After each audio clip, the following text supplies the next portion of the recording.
Fit Hub. Today we're excited to have Makita from TRAX. Part of these episodes is to provide local athletes connections with experts and stores for equipment, etc. So we're trying to do that now, and lately I think we've been nailing the cycling stuff, but we have a lot of runners in our group, and I know there's a lot of new runners out there. So TRAX is definitely a locally owned and a store that has lots of knowledge and expertise in running. In terms of locally owned, I know you, Makita, and your husband Simon took this on at an interesting time. So providing you some of the experiences in small business, as many of the others have been able to suffer through and hopefully doing okay now. How did that kind of roll through for you? Because the timing was probably bang on, wasn't it? Yeah, so we took over on March 1st, so just before they had already declared it a pandemic just before that, but yeah, the timing. So we sealed the deal around mid-February or early February, and we knew at the time that there was already, talk about being bad in China. So whenever we laid out all of the risk assessment for the business, we had COVID as probably a risk in terms of the supply chain. So, factories in China are going to be closed. Are we going to be getting our shoes? Or is the supply chain going to be interrupted? But we never expected or anticipated to be having to be closed for 6 weeks or to have almost no sales in the month of March because of the fear that people had and the mandates from the government to keep people at home. So it was a very interesting time. We don't come from retail background. We're both engineers, and dealing with this is just everything is new. So, but it's just a new. It's been crazy, yeah. But it's been, the people have been supportive, and so we're getting through. We're learning a lot very quickly.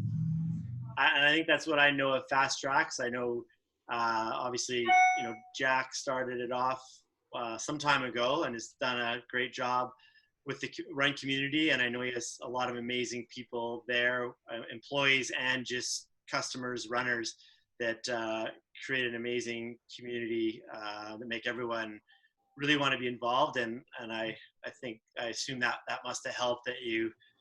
I know you and Simon were in it already with your running, but having that group kind of surround you at a time when it wasn't the best way to start a business, at least must have been reassuring, knowing at some point you'd come out and still have a nice group of customers and run. Mm-hmm. Yeah, the community has been outstanding. They've been amazing. They've been so supportive. So during curbside, the 6 weeks that we did curbside, we would get orders from not only Edmonton, but all over Alberta. Actually, we shipped things to Camrose, to Calgary, to Lethbridge, places as far as Ontario. So people were calling saying, we want to support you. We want to support the small business. We want to support the local business. And we have no sense of entitlement here. We don't want to be supported just because we're local. We want to be supported because we're the best. So we're really striving to provide people with what they need and the best level of customer service so that they choose to come to us, and not just because we're small and we're independent, but because they would choose to come to us anyway. But the public and in general, the support of the community has been incredible, and we're really grateful for that. Now you're able to take in customers, but we were talking offline that many have got maybe comfortable with curbside. I know I find it really handy at Home Depot, that's for sure. How's the transition been? Are people starting to get more comfortable? And I know when I came to visit you, there was a huge long list of continual practices you need to do throughout the day, following each customer. And I'm sure many of the businesses are experiencing that now. Are people getting more comfortable, and what kinds of things do you guys need to do throughout the day just to ensure people feel comfortable coming into your store? Yeah, so the biggest thing is that not everybody knows that we're open, so that's key. We are open, and we're open for the full experience. For if you want your gait analysis assessment, we can do that with the proper sanitation. So all of the experiences are open. It's not just, we're not open in limited hours, it's our standard hours. So that's the biggest message that we want to convey. Not a lot of people realize that. And with that, we have the restrictions that are mandated, and the biggest one is the 2-meter separation between people. So we have sections of the store. So we have 5 stages that are like, they're not marked, but they're very well defined, where people have 5 try-ons, kind of like stages, staged in the store. And we wear masks. They're not mandated, but they're best practice. So everyone in the store with the staff wears masks. And then hand sanitizers. We have 5 stations as well. So before you enter the store, before you touch any handle, so before there's a handle, there's a hand sanitation station. Before you touch your shoes, after you touch your shoes, all this sanitation. And if we use a treadmill, it's a 2 wipe system. After a customer with 1 wipe, and then before the next customer with a different wipe. The same with all the surfaces. So a lot of care and attention to make sure that that we continue to flatten the curve. Wow. And I know you were explaining, and I was just floored by the, I guess the necessary foresight, the planning you put into it. But you guys started your group runs 2 weeks ago, I think. Yeah, we started them on May 16th, and the attendance has definitely been growing. Last night we had at least 15 people. So the same rules apply, 2 meters apart. So what we're doing is that the runs are being done mainly on grass, so that it's a large area, so that people can spread out. And it's also good for this time of the year to be out on the grass and on hilly terrain. We're focusing mainly on endurance right now, so we're focusing mainly on base, because there are no races, so we don't want people to be peaking.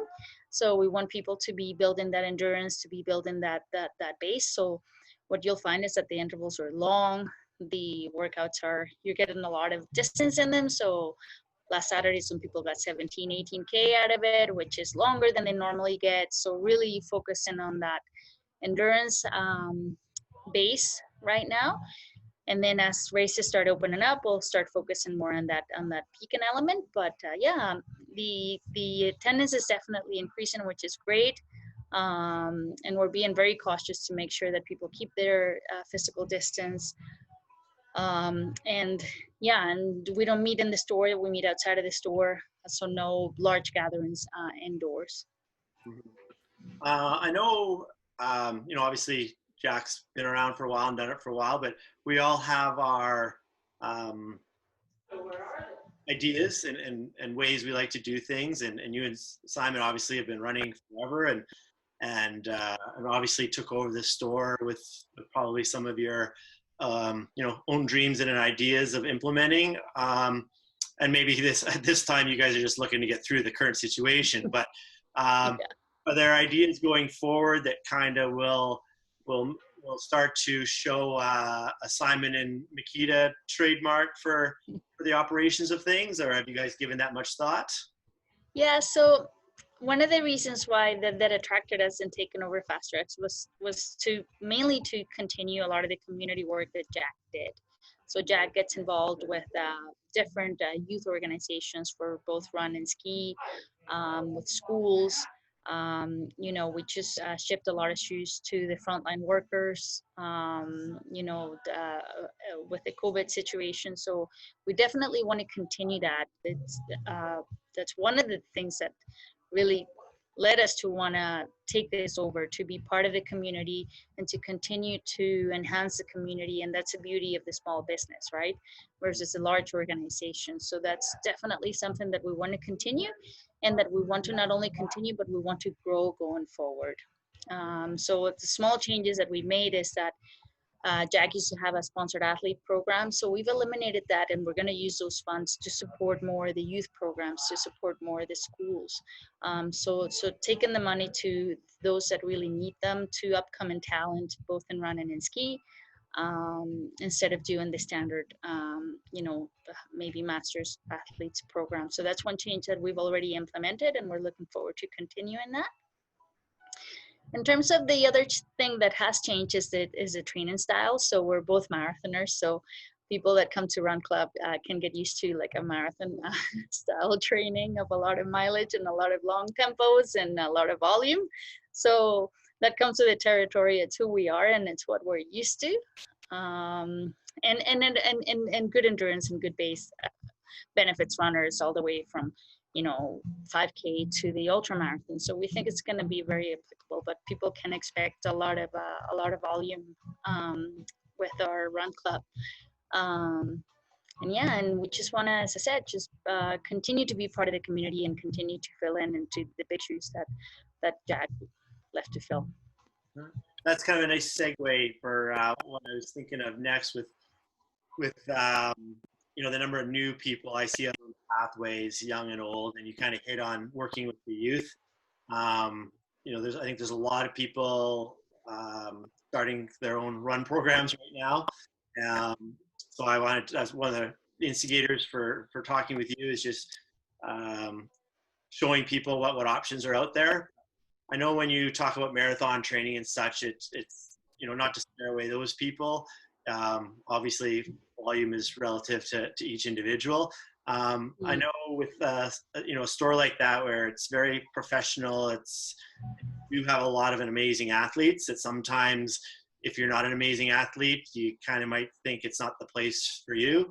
It's kind of ironic, I guess, it being so professional and making everything the best you can sort of backfires that way, and that people assume if it's that good, it's got to be, just for a certain group of people, which I don't think is the case. And I've been out running with your group, and there's really all levels, even talking marathoners, there's this super crazy fast people, but then there's people just starting. So is that still the case? Like you're come on board with this community?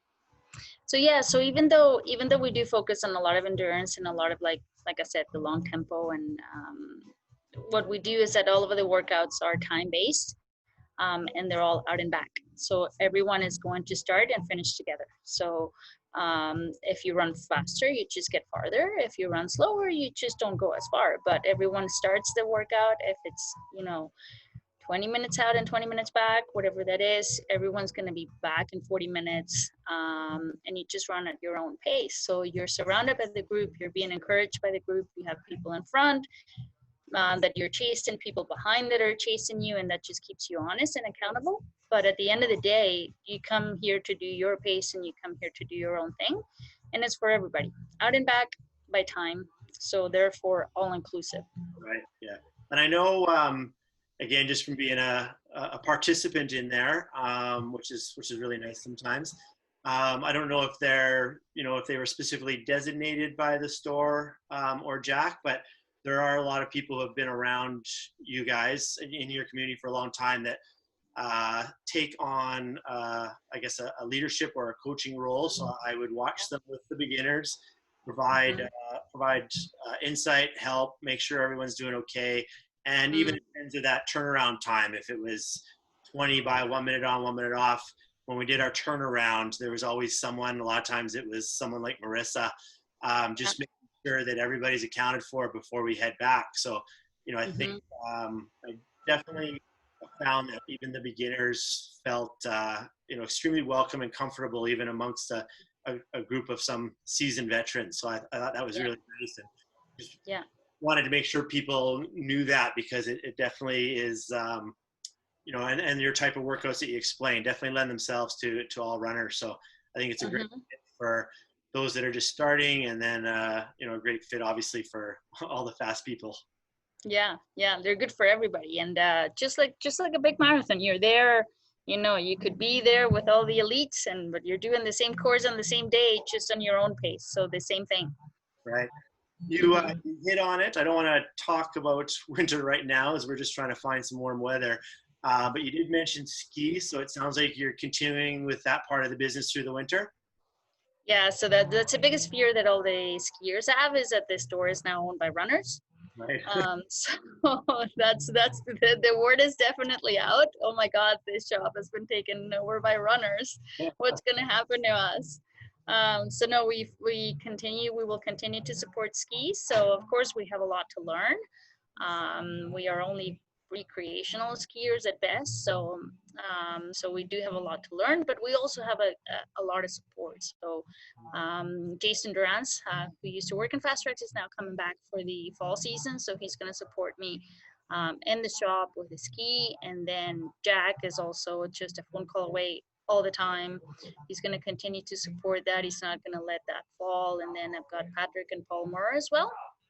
So they will continue to provide support to the store, and we will make sure that we continue to service that community because it's so strong. And yeah, it's got a really loyal customer base, if not more so than running. So we can't let them go, and we're looking forward to servicing them and learning so much about them and about skiing, and maybe, you know, get into it as well.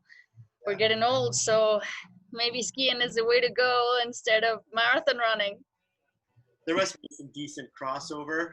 You must have some customers that utilize you for both, for sure. Yeah, absolutely. Yeah. I think I know you're also working in the store right now, and I promise this to be 15 minutes. Okay.